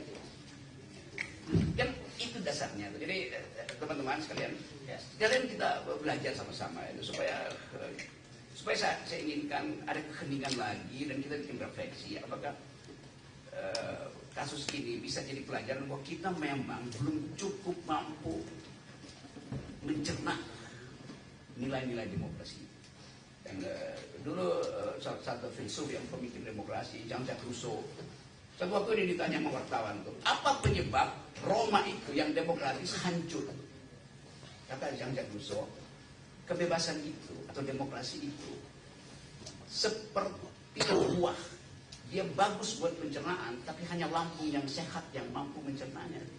Nah, lambung kita itu nggak sehat semua, sehingga gagal cerna marah gitu. Nggak salah cerna. Padahal salah sendiri kenapa lambungnya nggak sehat. Oke, tadi saya kembali. Tadi mic-nya di mana? Nah, tolong dibantu ya. Nanti izin saya dari Kalau sama kayak izin deh ya, ketanya aja. Biasa. Saya dari kompas.com. Saya tertarik sama pernyataan Bang Rocky yang bilang harusnya Muldoko jangan bilang pasang badan karena kayak preman gitu. kalau menurut Bang Rocky harusnya Muldoko merespon seperti apa sih yang sebagai dengan status beliau sebagai pejabat presiden? Ya respon aja seperti Pak Mahfud MD yang penuh diplomasi. Gue tidak kena laporan nih, tapi ini kan ada duit lain yang bisa dipasangkan. Saya tidak tahu cara berpikir Pak Mahfud. Tapi Pak Muldoko kan dia KSP itu, yang orang akan nilai kenapa bahasa tubuhnya itu seperti imperatif, menekan itu, dan itu intinya. Jadi satu waktu juga orang akan bertanyakan tuh Pak Muldoko kan, oh itu sikap saya tuh karena saya ada prajurit tuh. Nggak bisa begitu. Karena dia bukan lagi ada di dalam lingkungan militer, dia ada dalam lingkungan sipil KSP. Saya sebagai prajurit saya bisa dor, juga bisa gitu. Sudah selesai itu periode itu kan. Jadi kita perlu juga teman-teman juga harus berani tegur Pak Muldoko. Saya mau menegur secara publik dan saya kira Pak Muldoko harus jawab itu tuh. Karena orang takut, berarti nggak boleh pejabat militer masuk ke wilayah publik karena yang tanyakan sama. Justru kita ingin ada yang disebut civilian value. Jadi bukan the supremacy of the civilian, tapi the supremacy of civilian value. Yang supreme itu bukan orang-orang sipil, tapi nilai sipilnya yang harus supreme. Bahasa tubuh mantan militer harus tiba di situ. Ya Pak Prabowo bahasa tubuhnya udah bahasa sipil betul, bercanda segala macam. Akhirnya juga mulai mampu untuk mengucapkan itu. Pak Gatot Nurmantio mau jadi pejabat belum berhenti, itu bahasanya udah betul-betul tubuhnya bahkan tubuh sipil tuh. Karena sering bergaul dengan saya. Sebagai orang sipil. Tadi mau tambah lagi ya, silakan. Izin. Enggak, jangan pakai izin. Bang Rocky kan tadi bilang kalau misalkan Pak Muldoko bilang pasang badan sama aja kayak relawan gitu. Berarti apa maksudnya Bang Rocky itu kalau misalkan Pak Muldoko itu tidak seperti KSP tapi malah jadi kayak salah relawan gitu, dengan dia seperti itu. Benar kan ya? Benar. Relawan itu berhak pasang badan karena rasa cintanya pada Presiden Jokowi kan. Kan kita nggak bisa bedain mental relawan itu mental yang mencintai karena menginginkan Jokowi jangan diganggu, atau memang ya udah secara personal karena berbeda dengan Presiden maka dia going native. Oh, going native. Salah pulang dari terima. Going native artinya larut di dalam kesukaan secara personal. Nah itu saya hargai. Walaupun orang menganggap ya kan dia udah relawan, kenapa masih? Ya kita tahu relawan pasti pasang badan karena kecintaan personalnya kan. Kan Pak Muldoko kan pejabat publik tuh, masa sama pasang badan juga. Jadi istilah itu juga istilah yang ya kalau saya bilang tidak tepat, memang tidak tepat. Mungkin menganggap Pak Muldoko bias terhadap Jokowi jadinya. Saya tahu ini akan dulu sebagai cerita gitu kan. Oke. Masih ada tanya saya, please gini ya, sekalian saya sharing ya. Kenapa sejak tadi saya ngomong jangan pakai izin deh, gitu ya. Saya sering mengamati nih teman-teman. Saya ini wartawan ya, teman-teman mungkin kebetulan lebih lama aja dari Anda sebagai wartawan, dan saya tahu wartawan itu harusnya egaliter ya, karena Anda itu hadir mewakili kepentingan publik. Jadi saya perhatiin kalau dalam jumpa pers banyak izin Pak, loh, jadi Anda udah jadi apa ya, itu subordinat dari narasumber, nggak boleh wartawan dari subordinat dari narasumber. Mohon maaf ini share saja ya. Saya bukan mau menggurui teman-teman, karena saya cuma menang tua saja. Mungkin teman-teman lebih hebat dari saya gitu, tapi saya terganggu dengan sikap-sikap teman-teman yang setiap kali mengajukan pertanyaan mengajukan izin.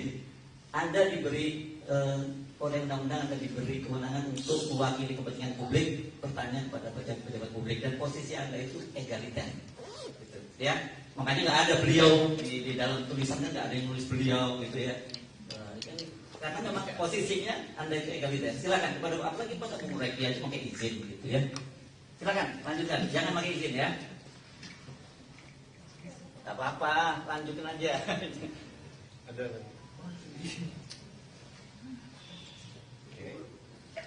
Silakan Mbak. Banyak kompas hari ini. Ya. Mungkin Pak, ini kan Bapak juga dilaporkan ya Pak. Lalu langkah apa yang akan dilakukan Ada di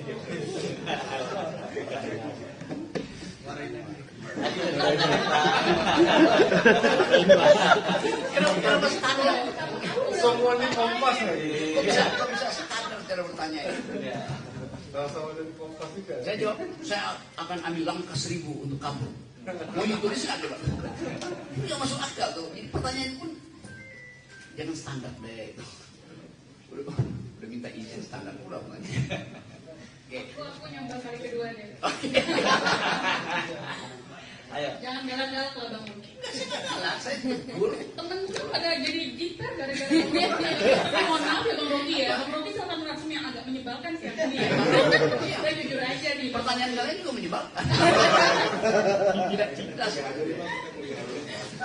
Ayo. Ini Bang Rocky, ini saya melihatnya kalau Bang Rocky serius di proses oleh Polda Metro Jaya dan berakhir di pengadilan, ini menciptakan ketakutan bagi publik untuk juga menyampaikan kritik gitu terhadap pemerintahan yang saat ini. Kita kutip aja dong ya pernyataannya ya. Apakah kalau menurut Bang Rocky, hal kekhawatiran publik itu jadi kenyataan seandainya ini berlangsung sampai ke pengadilan nanti gitu? Karena kan kami juga pekerjaannya juga termasuk salah satunya sebagai watchdog yang dibilang oleh Bang Hetsu bolak-balik di sesi bersama Bang Rocky. Harus itu. Ya itu yang begini nih. Kan kita bisa antisipasi undang-undang apa yang mau dipakai tentang kegaduhan itu. Ini aku tambahin lagi ya Bang. Ya. Kemarin saya doorstop di depan Pak Mahfud. Pak Mahfud bilang kalau seandainya betul yang di Barreskrim ditolak karena harus ada pengaduan langsung dari Pak Presiden. Tapi kata Pak Mahfud, kalau ini terus-menerus menjadi polemik publik, tidak tertutup kemungkinan bisa diproses. Gitu. Artinya kan ada celah untuk memproses hukum itu. Saya tidak menanyakan detail mengenakan pasal apa. Karena ada tanya nggak? Kegaduhan yang dimaksud Undang 46 itu setara nggak dengan polemik publik? Tanya dong pada Mahfud. Apa itu yang disebut social origins, asal usul dari pasal 14-15 Undang 46? Tanya pada dia. Kalau tidak menimbulkan polemik itu dasarnya adalah perselisihan. Yang dimaksud oleh undang-undang itu kegaduhan itu keinginan pemerintah Belanda untuk mengendalikan polemik publik. Kan itu intinya tuh. Jadi anakronis keterangan Pak Mahfud. Bilang, Pak Mahfud kok anakronis ya? Itu pentingnya wartawan scrutinizing apa yang dia ucapkan itu. Masa polemik dia mau kegaduhan? Anda setiap hari Anda bikin headline polemis kok isinya tuh. Jadi itu tuh. Jadi lihat original intent dari pasal tentang penghinaan itu, tentang kegaduhan itu. Tuh apa istilahnya tuh? Selain kegaduhan itu sudah keonaran itu. Pada undang-undang tahun 46 itu intensinya apa pada waktu itu? Nanti ada polemik tentang disertasi seseorang itu menimbulkan kehebohan publik masuk dalam undang-undang 46 itu. Bisa. Gitu ya. Masih Fair kan? Kembalikan jawaban saya. Nah, nanti. Ayo silakan yang lain. Oke, kalau jangan cukup. Ya silakan. Pak Rocky izin dari Masih izin juga nih, aduh, susah amat ya. Maaf Pak, tapi kalau menurut saya Bapak tidak berhak untuk mengatur kesopanan kami dalam bertanya. Kalau soal egaliter menurut saya kebebasan bertanya itu Ya, sudah silakan. cukup Oke, untuk Anda wartawan. silakan. Tapi kalau untuk manner menurut saya Bapak Ya, tidak coba perlu mulai. mengatur. Silakan. Anda kalau mau Izin ya Pak. Tidak, saya tidak izin. Iya. Stop. Anda nggak izin nggak? Oke. Ya, taruh. Oke kan? Hanya karena persoalan izin saya tidak diizinkan Dia bertanya. minta izin, saya tidak diizinkan. Oke. Iya. Itu menurut saya malah lebih tidak egaliter Pak. Oh, artinya Anda tidak perlu izin kalau itu. Bilang aja saya mau bicara. Nah, silakan. Kenapa Anda minta izin? Teman-teman yang izin tadi tetap diizinkan bertanya Pak. Tidak, saya tidak izinkan. Saya koreksi dulu. Silakan. Anda kalau mau bertanya nggak usah izin. Enggak, terima kasih Pak. Oke, makasih. Ya, Ya. silakan. Baik, teman-teman ya. Oke, jadi saya ucapkan terima kasih teman-teman datang. Ini klarifikasi sebetulnya dan mungkin nanti ada konsultasi berikut tuh. Kalau ternyata hal huru-hara ini atau kegaduhan itu berlanjut, pasti kita mesti pastikan ada sponsor-sponsor di belakangnya tuh kan. Kan itu udah jadi pola itu. Tapi saya tidak mendahului proses hukum dan saya tahu mungkin dalam 1-2 hari ini akan diproses secara lebih. Tapi saya terangkan dulu bahwa saya ingin hentikan kegaduhan ini. Saya minta maaf karena ucapan saya itu menimbulkan kegelisahan, menimbulkan tadi polemik itu. Dan polemik itu yang justru menghidupkan gairah saya bahwa negeri ini belum mampu untuk mencerna prinsip-prinsip demokrasi itu. Jadi saya akan terus menjadi pengkritik itu. Saya kira itu. Ya, terima kasih. Oke, baik teman-teman, terima kasih atas kehadirannya. Kami, nah ini untuk sopan santun saya tentu akan mohon maaf kalau ada beberapa hal yang tidak berkenan dalam pertemuan ini. Mudah-mudahan kita ketemu lagi dalam waktu yang tidak lama lagi gitu ya, Bung Rocky ya. Assalamualaikum warahmatullahi wabarakatuh. Ini dua-duanya, mepet ya, mepet. Ya, mepet. Visunya guys. Jadi, dulu.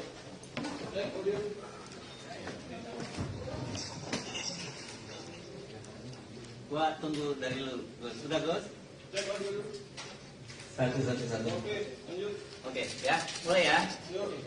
Bismillahirrahmanirrahim. Assalamualaikum warahmatullahi wabarakatuh. Salam sejahtera untuk kita semua, teman-teman media. Terima kasih sudah hadir walaupun undangannya mendadak ya. Tadi memang Bung Rocky merasa ingin perlu bertemu dengan teman-teman daripada banyak sekali pertanyaan masuk satu persatu daripada dijawab satu-satu. Lebih baik kita langsung di dia, Bung Rocky ya. Betul. Kita ngomongin apa hari ini? Soal PT 0%. Oke. Jadi kita ngomongin hari ini soal PT 0% ya. Silakan Bung Rocky untuk menjelaskan soal PT 0% itu. Semuanya dimulai dari soal PT 0%. Mike. Mic-nya harus mepet.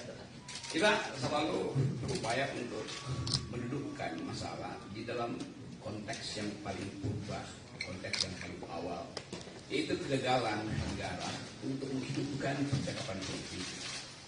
Kegagalan yang disebabkan oleh berbagai macam ambisi yang seharusnya dikanalisasi melalui persaingan politik. Tapi karena persaingan politik ditutup oleh soal-soal persyaratan 0% segala macam itu, maka dia cari kanal. Jadi itu konteks besarnya tuh kira-kira tuh. Kenapa kemudian misalnya buruh menuntut Omnibus Law dibatalkan? Kenapa masyarakat adat tetap bergerak untuk mempertahankan hak rakyat mereka? Ini semua karena tidak ada kejelasan. Tapi itu saya jadikan aja sebagai patokan kalau kita bicara. Yang lebih penting adalah saya mengantisipasi pertanyaan-pertanyaan wartawan yang lebih berat. Jadi itu intinya. Saya mulai dengan satu kesan pribadi saya. Selama kurang lebih 1 minggu ini, ketika kasus ini mulai beredar, saya ada di mungkin 9-10 kota di Lombok, Jawa Timur, Jawa Tengah, diundang oleh para mahasiswa itu dengan maksud saya memberi kuliah sebagai umum. Tetapi dari seluruh undangan seminggu ini, seluruhnya dipersekusi.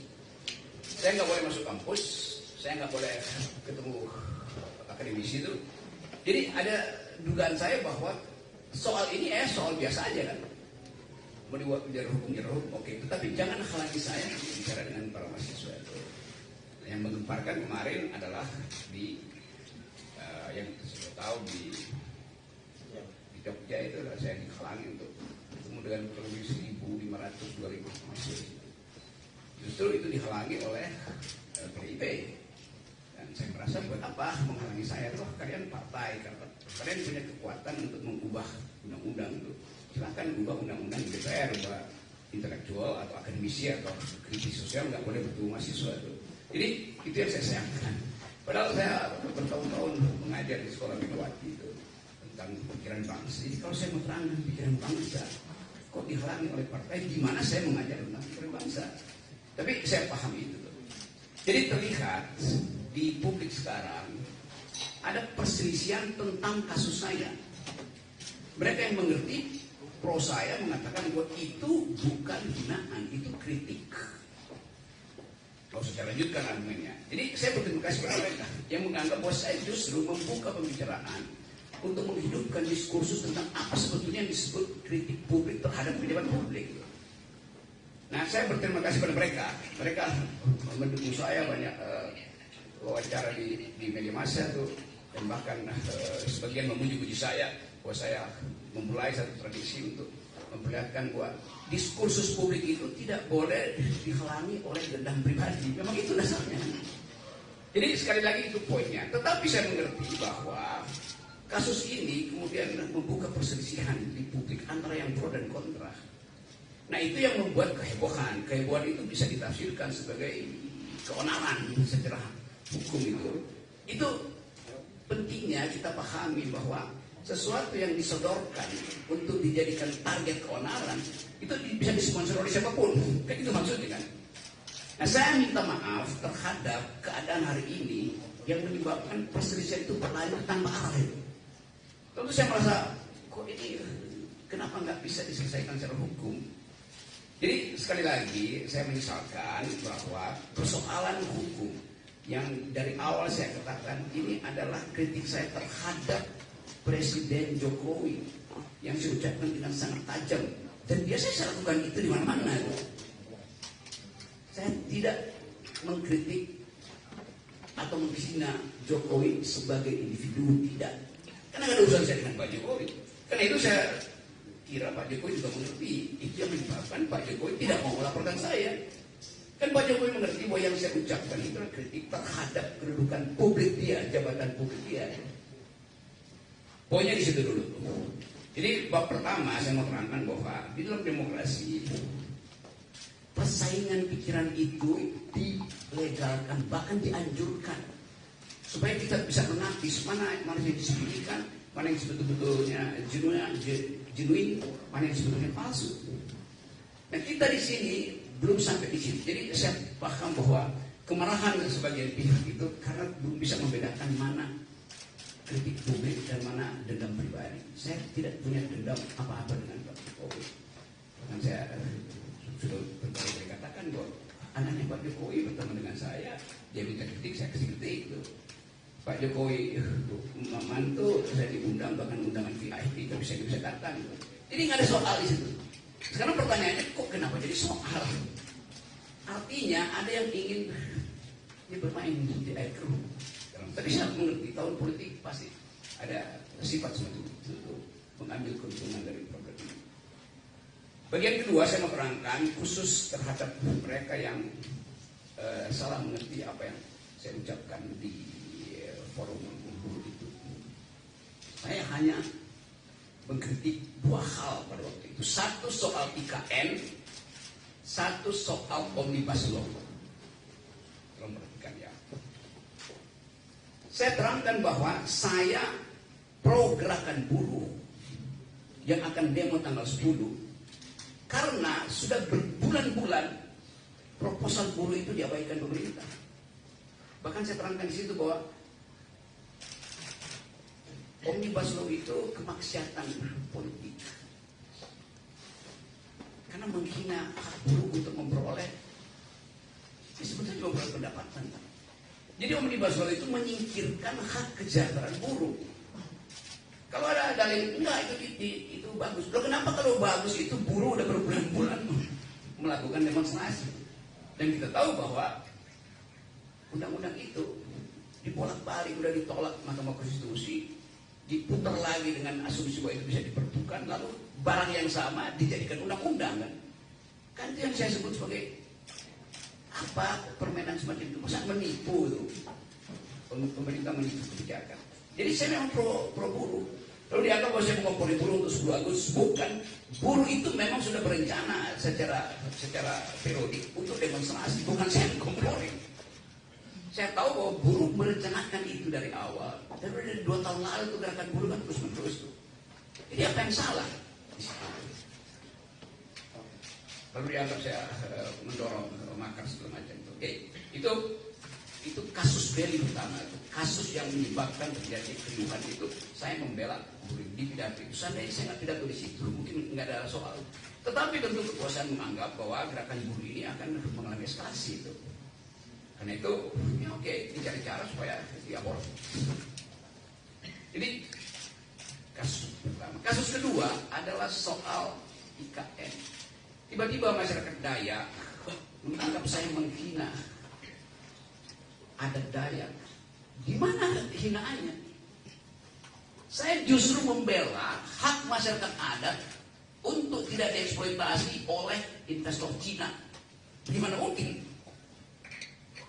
Mungkin udah 5-6 kali saya ke Kalimantan, diundang oleh universitas, diundang oleh komunitas masyarakat adat untuk minta pendapat saya. Tetap pendapat saya, IKN ini berbahaya secara diplomasi, berbahaya secara geopolitik, dan bahkan berbahaya secara kebudayaan. Karena pasti kalau ada IKN di situ, masyarakat adat akan tersingkir. Dan itu artinya hilang jejak kultural kita di situ. Jadi dari awal saya membela masyarakat adat, Dayak, Banjar segala macam di situ. Jadi kalau ada satu teatrikal, ada binatang digorok di situ, saya menyesalkan. Siapa yang provokasi teman-teman Dayak saya yang pernah berkali-kali mengundang saya? Itu soalnya tuh. Jadi soal-soal semacam ini yang mau saya ucapkan untuk menerangkan bahwa saya mencintai bumi Kalimantan karena saya bertahan, jangan itu dijual. Pada waktu itu 2 hari sebelumnya kan beritanya Pak Jokowi pergi ke Cina untuk minta investor asing tanam. Bahkan kira-kira Pak Jokowi bilang, udah saya kasih konsesi 180 tahun, Anda tolong buatkan kami ibu kota. Bagaimana mungkin? Itu ya presiden menjual negara. Kenapa mesti bersih? Memang faktanya presiden berupaya menjual negara, menjual lahan di Kalimantan itu dijadikan IKN. Dia udah jual ke negara-negara Arab, nggak bisa, jual ke Kanada nggak bisa, sekarang jual ke Cina. Jadi poin saya di dalam soal itu adalah saya tetap tidak ingin IKN itu dijalankan, apalagi dalam soal perjanjian. Buat tadinya IKN itu adalah bisnis, oke, itu nggak ada pajak saya di situ tuh. Lama-lama menggerogoti APBN. Pada saat yang sama, APBN itu mesti dipakai untuk membackup anak-anak Kalimantan. Harusnya pendidikan yang mereka lebih tinggi, stunting tidak terjadi di situ. Kan saya lakukan pembelaan pada masyarakat adat di situ. Oke, demikian juga di tempat lain, di mungkin NTT, NTB itu di Papua ada orang yang tiba merasa bahwa tersinggung. Iya, saya minta maaf karena saya menyebabkan kalian berselisih. Nanti diterangkan, apakah perselisihan itu saya yang picu? Bukankah ada forum untuk menyelesaikan perselisihan? Kenapa mesti pakai kekerasan misalnya? Tapi saya menangkap itu, kok kemarahan itu memang harus diucapkan pertama kali. Dan itu yang membuat saya tetap akan mengatakan bahwa saya akan terus mengambil risiko untuk menjadi pendidik demokrasi dengan segala macam akibat. Itu soalnya. Yang lain, saya tahu di kepala saudara ingin tanya soal Pak Muldoko. Saya jawab aja. Nanti pertanyaannya sudah bikin sendiri ya. Kekagetan saya kemudian, atau kecurigaan saya bahwa ada pengkondisian di publik, akhirnya secara metodologis saya hubungkan dengan pernyataan Pak Muldoko. Dia marah juga tuh. Saya akan pasang badan. Tentu. Jadi saya bertanya, Pak Muldoko ini relawan statusnya juga. Karena bahasanya sama, kami pasang badan. Karena Pak Muldoko itu pejabat publik yang mestinya dengan dingin mengatakan bahwa oke, ada problem, mari kita selesaikan secara argumen atau secara hukum. Pasang badan artinya itu bukan bahasa dasar dari seorang pejabat publik. Kayak preman itu pasang badan itu. Padahal ini pikiran saya yang saya kritik dengan cara yang sangat tajam, dengan bahasa yang saya pilih tajam, tapi tidak diarahkan pada pribadi Presiden Jokowi, tapi pada lembaga publik, itu kabinet bahkan yang di dalamnya ada Pak Muldoko. Jadi kita gagal untuk membawa bangsa ini pada percakapan intelektual. Itu dasarnya. Rocky Gerung kan intelektual, karena mau bikin bahasa begituan. Iya, di kampus saya pakai bahasa akademis, tetapi dalam kritik kebijakan saya mesti pakai bahasa yang bisa dimengerti oleh orang yang berkali-kali diterangkan gak paham-paham juga. Berkali-kali buruh minta di-review itu nggak ada dipahami. Berkali-kali masyarakat akademis mengatakan IKN itu salah secara konstruksi hukumnya, karena mestinya minta izin dulu pada masyarakat adat. Pernah nggak Jokowi minta izin pada masyarakat adat? Tidak. Apa itu bentuk minta izinnya? AMDAL. AMDAL itu adalah hak masyarakat adat untuk mengiyakan atau tidak mengiyakan proposal publik. Pak Jokowi sudah putuskan duluan, baru diminta pembenaran secara masyarakat adat, secara AMDAL. Kan itu cara berpikir yang kacau. Jadi saya nggak ada dendam pada Muldoko, pada Pak Jokowi. Saya menganggap bahwa kebijakan mereka harus dievaluasi. Kenapa saya ambil posisi itu? Karena partai-partai politik tidak ada yang bersuara tentang itu. LSM bersuara, publik internasional bersuara. Jadi itu dasarnya tuh, teman-teman. Sekarang saya bisa juga bahwa kasus ini akan berlanjut menjadi kasus hukum. Oke, saya terima. Jadi poin saya adalah, sekali lagi saya garis bawahi, saya minta maaf karena peristiwa itu membuat perselisihan ini makin menjadi-jadi. Itu intinya. Dan tentu ini berbahaya di dalam tahun-tahun berikutnya. Kenapa?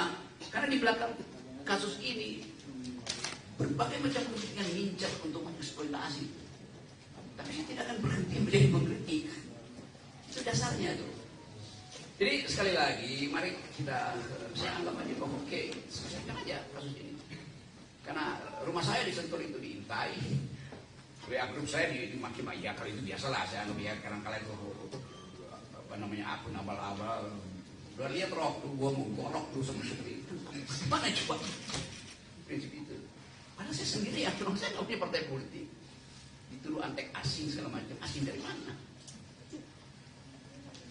Jadi segala hal kemudian disodorkan di situ, dan peristiwa ini tensi politiknya atau political tone-nya itu makin lama makin terlihat.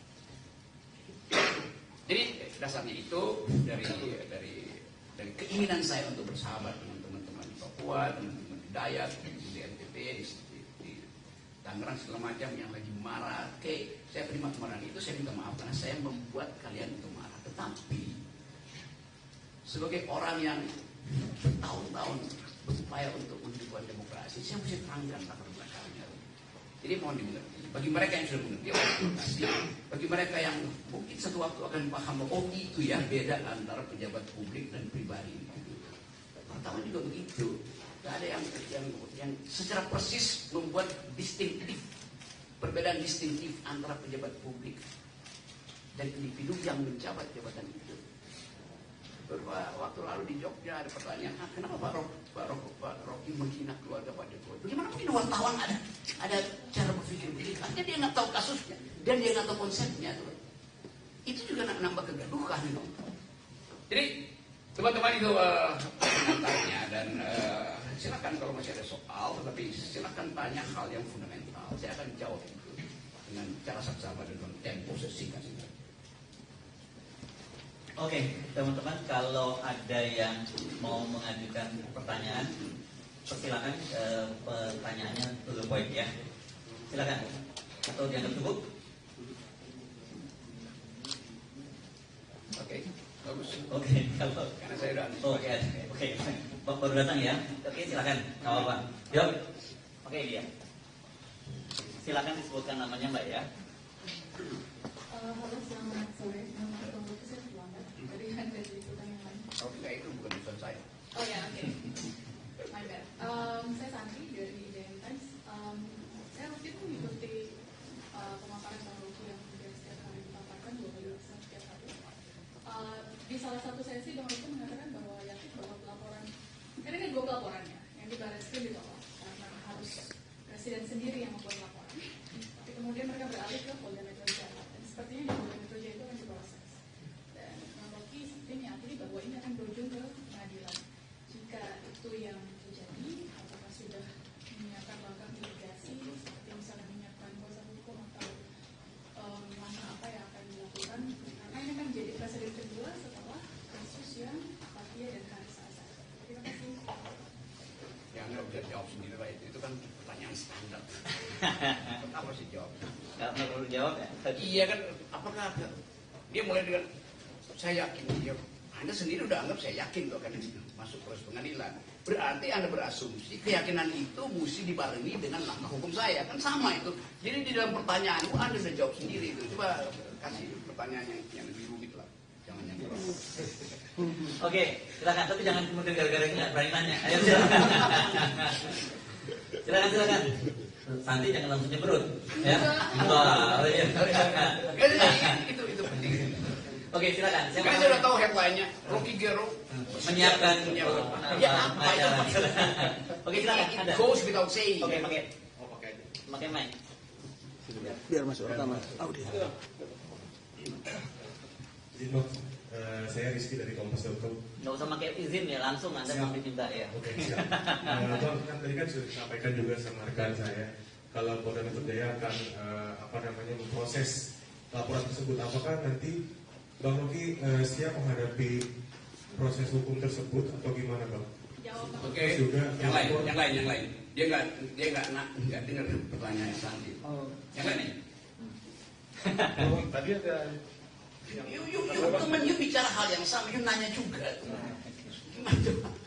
Oke, yang lain.